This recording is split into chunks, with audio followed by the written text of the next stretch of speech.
ভারতের পোশাক প্রস্তুতকারক সমিতির প্রধান পরামর্শদাতা রাহুল মেহতা বলেছেন, মার্কিন যুক্তরাষ্ট্রের প্রস্তাবিত 50% শুল্কের ফলে বাংলাদেশ ও ভিয়েতনামের তুলনায় ভারতীয় পোশাকের দাম 30 থেকে 35% বেড়ে যাবে। যুক্তরাষ্ট্রের ক্রেতারা কেন এত বেশি দামে ভারতীয় পোশাক কিনবে তিনি সতর্ক করে দিয়ে বলেন, ভারতের জন্য এটি তীব্র অর্থনৈতিক চাপের পরিস্থিতি। শুধু বিদ্যমান চালান বন্ধই হয়নি, বরং রপ্তানি আদেশেও বড় ধরনের পতন ঘটতে পারে, যা ভারতের কারখানাগুলো বন্ধ ও বেকারত্ব বৃদ্ধির ঝুঁকি তৈরি করবে। এনডিটিভির এক প্রতিবেদনে বলা হয়েছে, ভারত বর্তমানে বিশ্বের ষষ্ঠ বৃহত্তম পোশাক ও বস্ত্র রপ্তানিকারক দেশ, কিন্তু মার্কিন বাজারে ভারতীয় পণ্যের উপর উচ্চ শুল্ক আরোপের ফলে ক্রেতারা বাংলাদেশ ও ভিয়েতনামের দিকে ঝুঁকতে পারেন, কারণ এই দুটি দেশে শুল্ক হার মাত্র 20%।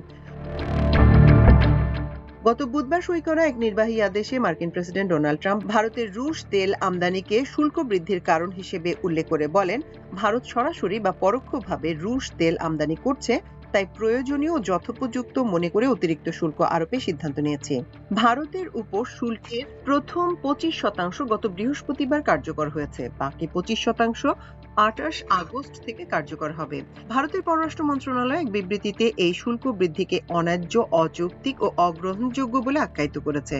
বিবৃতিতে বলা হয়, যুক্তরাষ্ট্র সাম্প্রতিক দিনগুলোতে ভারতের রুশ তেল আমদানি নিয়ে সরাসরি অবস্থান নিয়েছে, অথচ এই আমদানি বাজার পরিস্থিতির উপর ভিত্তি করে 140 কোটি মানুষের জ্বালানি নিরাপত্তা নিশ্চিত করার উদ্দেশ্যে করা হয়েছে। ভারত অভিযোগ করেছে, যুক্তরাষ্ট্র ও ইউরোপীয় ইউনিয়ন নিজেরাও রাশিয়ার সাথে বিভিন্ন খাতে পারমাণবিক জ্বালানি, বৈদ্যুতিক যানবাহনের যন্ত্রাংশ, এলএনজি রাসায়নিক বাণিজ্য চালিয়ে যাচ্ছে। এদিকে যুক্তরাষ্ট্রের বড় বড় খুচরা বিক্রেতারা ভারতের রপ্তানিকারকদের অর্ডার স্থগিত করেছে। সম্প্রতি মার্কিন প্রেসিডেন্ট ডোনাল্ড ট্রাম্প ভারতীয় পণ্যের উপর শুল্ক 50% উন্নীত করার ঘোষণা দেওয়ার পর এই পদক্ষেপ নেওয়া হয়। এই শুল্ক ভারতীয় বস্ত্র ও পোশাক শিল্পে বড় ধাক্কা দিয়েছে। জানা গেছে, দেশটির সরবরাহকারীদের দেয়া তৈরি পোশাকের ক্রয়াদেশ স্থগিত করতে শুরু করেছে ওয়ালমার্ট, অ্যামাজন, টার্গেট, গ্যাপ সহ যুক্তরাষ্ট্রের বড় বড় খুচরা বিক্রেতা ব্র্যান্ডগুলো। এনডিটিভি প্রফিটের তথ্য অনুযায়ী মার্কিন ক্রেতারা ভারতীয় রপ্তানিকারকদের কাছে চিঠি ও ইমেইলের মাধ্যমে জানিয়েছে, পরবর্তী নির্দেশ না দেওয়া পর্যন্ত সব রপ্তানি চালান বন্ধ রাখতে হবে। শিল্প বিশেষজ্ঞদের অনুমান, নতুন শুল্কের কারণে ভারতের রপ্তানি খরচ 30 থেকে 35% বাড়বে এবং যুক্তরাষ্ট্র থেকে অর্ডার 30 থেকে 50% পর্যন্ত কমে যেতে পারে। এতে $4 থেকে $5 বিলিয়ন ব্যবসার ক্ষতি হবে। ভারতের বস্ত্র ও পোশাক শিল্পের বৃহত্তম রপ্তানি গন্তব্য হল যুক্তরাষ্ট্র। 2025 সালের মার্চ মাসে শেষ হওয়া অর্থ বছরে মোট বস্ত্র ও পোশাক রপ্তানি 28% ছিল দেশটির, যার মূল্য ছিল $36.61 বিলিয়ন। বিশ্বের অন্যতম বড় টেক্সটাইল উৎপাদন কেন্দ্র তামিলনাড়ুর তিরুপুরে অবস্থিত। সেখানকার এক রপ্তানিকারক বলেন, তার মার্কিন ক্রেতা $80,000 মূল্যের সুতি টি-শার্ট ও পোশাকের ক্রয় আদেশ বন্ধ করে দিয়েছে, কারণ অতিরিক্ত খরচ তাদের ক্রেতাদের উপর চাপানো সম্ভব নয়। তিনি আরো জানান, ক্রেতারা দাম কমানোর জন্য চাপ দিচ্ছে। নাম প্রকাশ না করার শর্তে ওই ব্যবসায়ী বলেন, কিছু রপ্তানিকারক মজুদ পণ্য জমে যাওয়া এড়াতে ছাড় দিতে রাজি হতে পারেন। ভারত জানিয়েছে, ইউক্রেন যুদ্ধের পর ঐতিহ্যগত সরবরাহকারীরা ইউরোপীয় বাজারে মনোযোগ দেয়ায় দেশটি রাশিয়া থেকে তেল আমদানি শুরু করেছে। উদ্দেশ্য, দেশীয় ভোক্তাদের জন্য জ্বালানি খরচ স্থিতিশীল ও সাশ্রয়ী রাখা।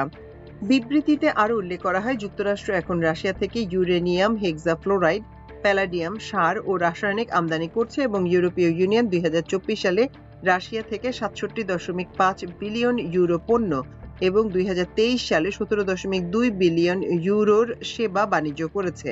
এই প্রেক্ষাপটে ভারতকে লক্ষ্যবস্তু করা অযৌক্তিক ও অন্যায্য। যে কোনো বড় অর্থনীতির মতো ভারতও জাতীয় স্বার্থ ও অর্থনৈতিক নিরাপত্তা রক্ষায় প্রয়োজনীয় সব ব্যবস্থা নেবে। এদিকে ট্রুথ সোশ্যালে মার্কিন প্রেসিডেন্ট ডোনাল্ড ট্রাম্প লেখেন, ভারত ও রাশিয়া দুই দেশের অর্থনীতি মৃত। তবে এ মন্তব্যের বিরোধিতা করেন ভারতের বাণিজ্য ও শিল্পমন্ত্রী পীযূষ গোয়েল। তিনি বলেন, ভারতের 6.50% প্রবৃদ্ধির হার এবং কৌশলগত বাণিজ্য সমন্বয় তার দেশকে আরো সাফল্যের দিকে এগিয়ে নিয়ে যাচ্ছে। গোয়েল প্রকাশ করেছেন যে 2025-26 অর্থ বছরে ভারতের রপ্তানি গত বছরের $825 বিলিয়ন রেকর্ড ছাড়িয়ে যাবে। তিনি বলেন, আমরা অনেক দেশের সঙ্গে আলোচনা করছি, যেমন ওমান, ইউরোপীয় ইউনিয়ন, মার্কিন যুক্তরাষ্ট্র, চিলি, পেরু, নিউজিল্যান্ড। আরও অনেকে ভারতের সাথে আলোচনা শুরু করতে চায়। তিনি সংযুক্ত আরব আমিরাত, মরিশাস, অস্ট্রেলিয়া, ইউরোপীয় ইউনিয়ন বাণিজ্য সংস্থা এবং যুক্তরাজ্যের সাথে স্বাক্ষরিত সাম্প্রতিক বাণিজ্য চুক্তির কথাও উল্লেখ করেছেন, যা ভারতের ক্রমবর্ধমান বিশ্ব বাণিজ্যের দিকটি ইঙ্গিত করে। মাল্টিমিডিয়া ডেস্ক, আমার দেশ।